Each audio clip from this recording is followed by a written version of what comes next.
दक्ष police news, पहिले खाकी मग बाकी। खूप माझ्या आयुष्यातला अविस्मरणीय असा हा प्रसंग आहे। काल या ठिकाणी महाराष्ट्र राज्य विधान परिषदेच्या निवडणुकीचा निकाल लागला आणि त्या ठिकाणी नाशिक मतदारसंघातल्या सगळ्याच मतदारांनी मोठ्या प्रमाणात मला त्या ठिकाणी मतदान केलं आणि मला भरघोस अशा मतांनी फरकांनी त्या ठिकाणी विधान परिषदेमध्ये निवडून पाठवलं आहे। आणि आज मी या ठिकाणी विधान परिषदेचा आमदार म्हणून आज दुपारी त्या ठिकाणी शपथ घेतली। माझं कुटुंब, माझी आई, माझे काकू काका, माझी पत्नी, आमच्या वहिनी बहीण, माझे भाचे मुलं, माझे मित्र सर्व या ठिकाणी या शपथविधीसाठी आले आणि हा माझ्या आयुष्यातला अविस्मरणीय क्षण सर्वांच्या साक्षीने घडला, याचा मला खूप खूप आनंद होतोय।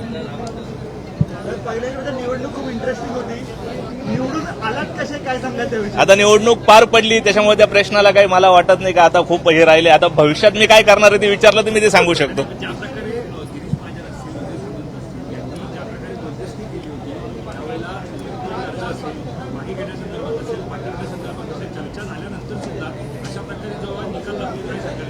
मुळामध्ये या मतदारसंघातले जे मतदार आहेत यांची त्या महायुतीच्या उमेदवारावर प्रचंड अशी नाराजगी होती। मागच्या 8 वर्षात हे उमेदवार कोणाच्याही संपर्कात नसल्यामुळे, कोणाची त्यांची कनेक्टिव्हिटी राहिली नसल्याने त्या ठिकाणी या मतदारांना एक काम करणारा चांगला विश्वासू उमेदवार त्या ठिकाणी माझ्या रूपाने दिसला।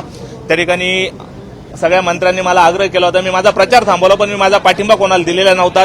माझ्या कार्यकर्त्यांनी त्या ठिकाणी निवडणूक पुढे नेली। मी कुठेही प्रचार प्रक्रियेमध्ये सक्रिय नसताना सुद्धा त्या कार्यकर्त्यांनी मला या ठिकाणी आज निवडून आपल्यामध्ये पाठवलेलं आहे।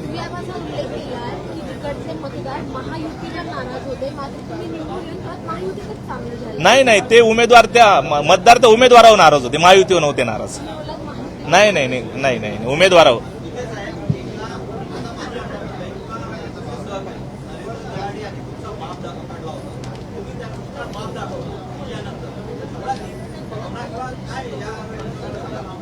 त्या ठिकाणी दराडे साहेबांच्या मुलांनी खासगीमध्ये ती चर्चा केली होती की तो काय त्याचा बाप पण माघार घेईल, म्हणून ही निवडणूक प्रचंड त्वेषाने त्या मतदारसंघातल्या मतदारांनी पुढे नेली। कारण कोणाचाही बाप काढण्याचा कोणाला या लोकशाहीमध्ये अधिकार दिलेला नाही आणि त्यामुळेच मतदारांनी त्या ठिकाणी भावनिक होऊन माझ्या पाठीमागे एक ताकद उभी केली, अदृश्य शक्ती उभी केली आणि ती काल त्या ठिकाणी ओपन झालेली आहे।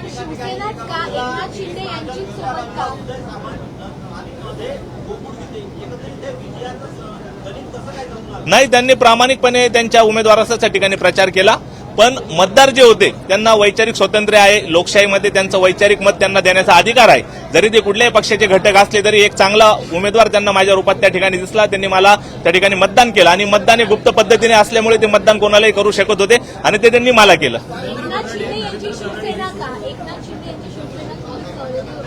नाही, जेव्हा या मतदारसंघातल्या निवडणुकीची प्रक्रिया सुरू झाली त्यावेळेस ही जागा भाजपाकडून आम्हाला त्या ठिकाणी माझे मोठे बंधू गणेश गीते या प्रक्रियेमध्ये 1-1.5 वर्षापूर्वीच त्यांना भारतीय जनता पार्टीच्या वतीने शब्द देण्यात आला होता की या जागेवर तुला निवडणूक लढायची आहे, पण महायुतीमध्ये ही जागा शिवसेनेला सुटली आणि तत्पूर्वीच त्या ठिकाणी देवेंद्र फडणवीस साहेबांनी माझ्या बंधूंना सांगितलं की ही जागा शिवसेनेला सुटते तर तू त्या ठिकाणी एकनाथ शिंदे साहेबांना भेटून घ्या। आम्ही भेटलो, साहेबांना आमची सगळी प्रक्रिया समजून सांगितली। साहेब, आम्ही 1 वर्षापासून या मतदारसंघामध्ये प्रचार करतोय, सगळ्या प्रकारच्या निवडणुकांमध्ये आमचा सहभाग राहिलेला आहे, पण साहेबांनी सांगितले की दराडेंना प्रवेश देताना मी या जागेला त्यांना उमेदवारी दिला असा शब्द दिलेला आहे, त्यामुळे मी तुमचा विचार त्या ठिकाणी करू शकत नाही आणि म्हणून ती उमेदवारी दराडेंना मिळाली।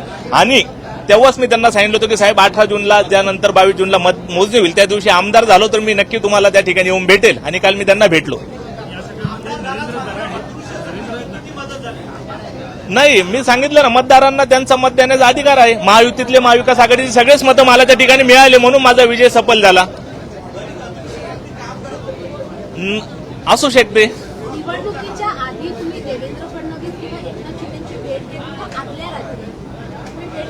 नाही, मी नव्हती घेतली।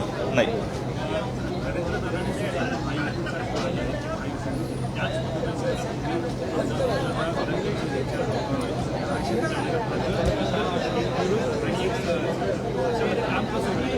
नाही, आता मी माझी भूमिका घेऊन त्या ठिकाणी एकनाथ शिंदे साहेबांच्या पक्षाला सहयोगी सदस्य म्हणून विधान परिषदेमध्ये त्या ठिकाणी सहभागी झालेलो आहेत। माझे जे काही मतदारसंघातले प्रश्न असतील सहयोगी सदस्य म्हणून त्या ठिकाणी शिंदे साहेबांना ते सोडवणे प्राधान्यक्रमाने करावंच लागणार आहे।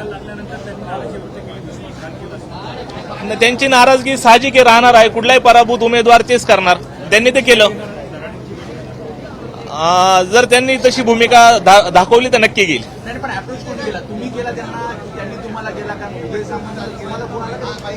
नाही, मला कोणाचाही फोन नाही आला। मला काल सकाळी त्या ठिकाणी श्रीकांत शिंदे साहेबांचा अभिनंदनासाठी फोन आलेला होता आणि मग त्यांनी मला सांगितलं का शिंदे साहेबांना तुला भेटायचं आहे, तू भेटू शकतो का? म्हटलं साहेब मी नक्की भेटायला येतो.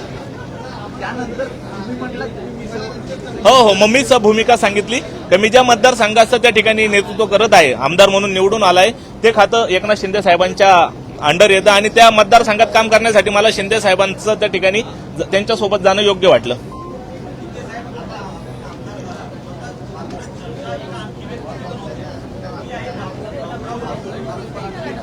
बरं, मला माहित नाही म्हणजे बापूराव बारसकरांबद्दल मला माहित नाही काही. काय का तिचा अभ्यास माझ्यापेक्षा जास्त आहे.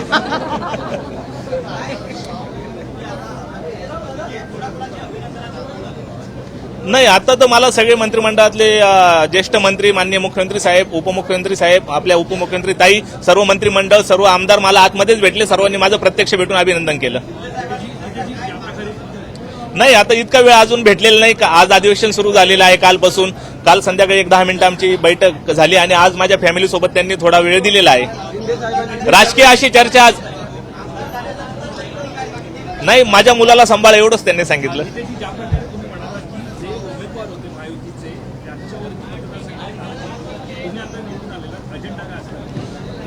मतदारांचे जे काही कुठले प्रश्न असतील ते प्राधान्यक्रमाने सोडवण्यासाठी माझा पुढाकार राहील. माझी एक खासियत आहे या मतदारसंघामध्ये, नवी नाशिक जिल्ह्यामध्ये माझ्या कुटुंबाची ओळख आहे. कोणाचंही काही सुखदुःख असो, कोणाची काही अडचण असेल, अर्ध्या रात्री आम्ही त्या ठिकाणी मदतीला जातो आणि त्याचीच परतफेड आम्हाला या विजयाच्या रूपाने भेटलेली आहे. धन्यवाद.